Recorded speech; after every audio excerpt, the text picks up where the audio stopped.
Hello, hi there. My name's Nadeem. I'm signing in for your attention. Just wanted to go through a few things with you, as you seem to be a pretty good audience and having happened to give me good reviews and good views actually as well. So let's have a look at this. I've got a few platforms here. I've got the high frequency platform and I've got the high latency platform here, where there's a kind of a time delay in this one, which is the CFD market, and then on to the right I have the two high frequency platforms here. Now in this setup here, when I'm trading, I'm normally using the random variables, where the X is the variable and you're obliged to shred out the money in order to aggregate or bring the total capital margin to a whole. Now I normally do the oil, which is commodities, pound dollar. So obviously when the oil goes up, the pound goes up. When the dollar goes up, the oil goes down. Okay. Now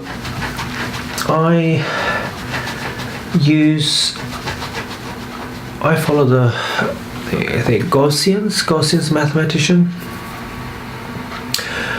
well-known mathematician. He actually came up with the probability distribution and number series in mathematics. So for those who are interested in trading, I would recommend them using this book, because you can get a lot of information from there. It tells you about random variables, it tells you about probability distribution, and really if you're a bit more experienced than A-levels, then you can actually apply that in the real time and you can design your own systems. My strategy is mainly based on random variables and probability distribution. So I happen to use the standard formula, which you can see, and I use a number series where I could find the common difference, and between the common difference I could find the marginal difference. So something like this, I use the k over 2, k over 4, k over 6, 8, 12, you can go up as much as you want.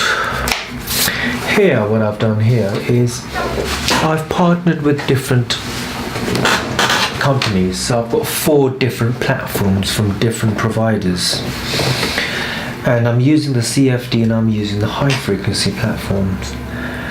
And the beauty of this is I'm using random variables for this one, which is k over 2, and this one is also k over 2. Now I can set my own margins. I can start from 10%, 20%, 30%, 40% margin, and I can play with the margin. And as it happens, when you get into the random variable trading, not the linear ones, where you're trading in the raw markets, then that becomes your stop loss. So your differential margin is your stop loss, and it smooths the market out quite well, and you have control over your assets. Also, you can hedge. There's an option for hedging. But if, say for example, this is a 40% margin, which is my stop loss. So 40% is my stop loss. I have a capital here, I have a capital here. I trade in opposite direction, buy and sell. I take the difference out as my profit. Then I mitigate, which is obviously to do with recovering your losses, where you can bring your capital margin up. But when you're consistently doing this kind of trading, you need to look out for the breakouts. You need to be focused. You need to ensure that you're not on any type of social networking, because if you're day trading, then obviously it requires a lot of attention, and it also tires you out quickly. Now, as it happened, it's always good to look out to keep your eyes on this indicator, which is the MACD, moving average convergence divergence indicator. If you're day trading, always look for the trend. If you can trade the momentum, you can trade the trend, you can trade the breakout. It's all up to you. MACD is the best indicator I'll look for, and if it's high, then you can see it's trending downwards here in this section here, where it suggests that it's a downward trend. If it goes up, you can see it's an upward trend here, but obviously, sorry about that, the volatility is quite low. This is something, the random variables where you make your profit in relation to the number of outcomes of the from the platforms. It puts you in a better scenario in terms of you have few trades on the following day, so you can trade for a week. You'll have good trades and bad trades, but for a professional trader, if you were to trade professionally, you keep an eye on your takings, how much profit you need to take out, how much money you need to take out, and plus mitigation is also very compulsory, so that you can bring your capital up to where you initially started. And apart from the platforms, the geopolitics, the news, Financial Times, I normally follow the CNBC, which is, you can sign up for CNBC news, where you can keep your eyes on or track on the commodities, if you're dealing with currencies or FTSE. So this is one example I wanted to show you, that trading using the random variable method, I think it's quite viable. I think it's quite reliable, and the advantage of doing the random variable trading is that it gives you more time.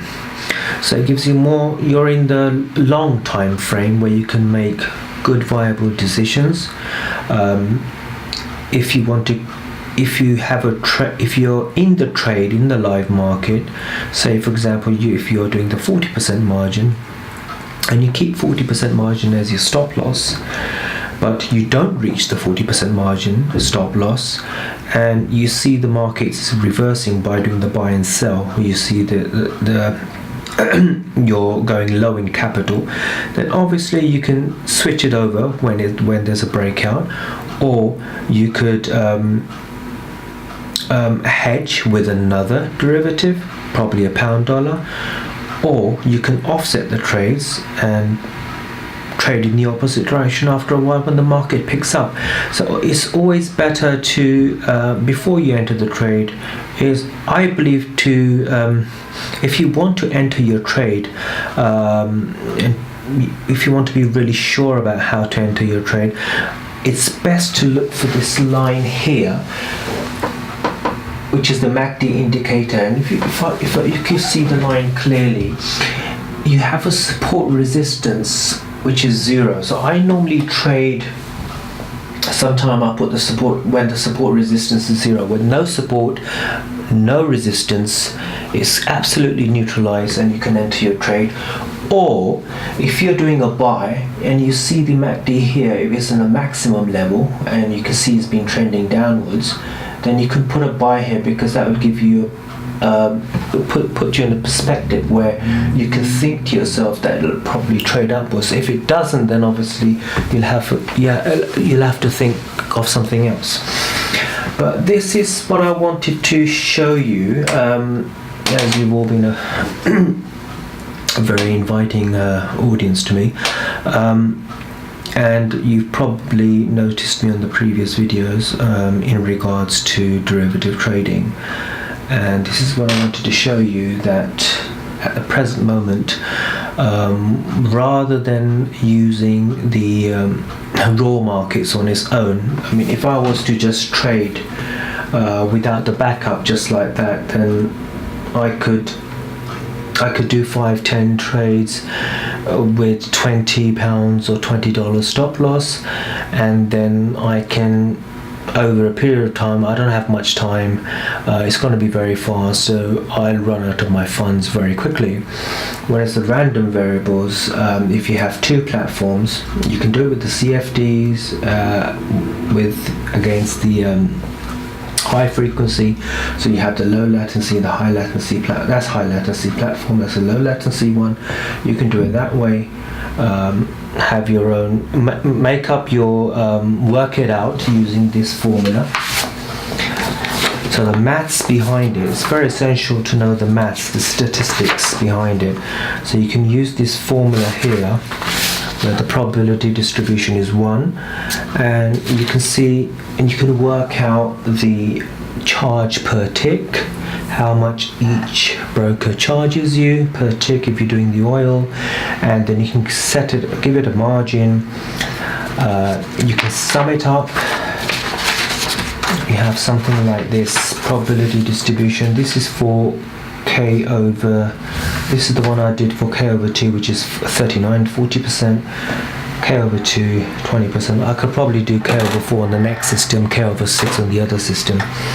And you can do the even distribution, such as 0.48, 0.24, 0.16, or you could do the odd one, work it out in percentage, where you can have something like this, 0.65, 65, 0.65, 0.22, 0.03, 0.002. Now, if you're deciding to get into the random variable trading market, or you decided to go in trading in terms of variables, I suggest that you study before you trade. If you're doing A levels, I recommend this book and the S2, which I don't have at the moment, and pure maths, which is C1 and C2. So that all of this put together, you'll have 4 books, which makes up 1 A level, and that will bring you towards the initial startup point for if you want to become traders. Well, I hope what I've said is useful, and I'm sure you can follow up and do your own research as well. And I will keep on bringing on more videos. And for now, I'll have to sign out, and I'll speak to you soon. Thank you.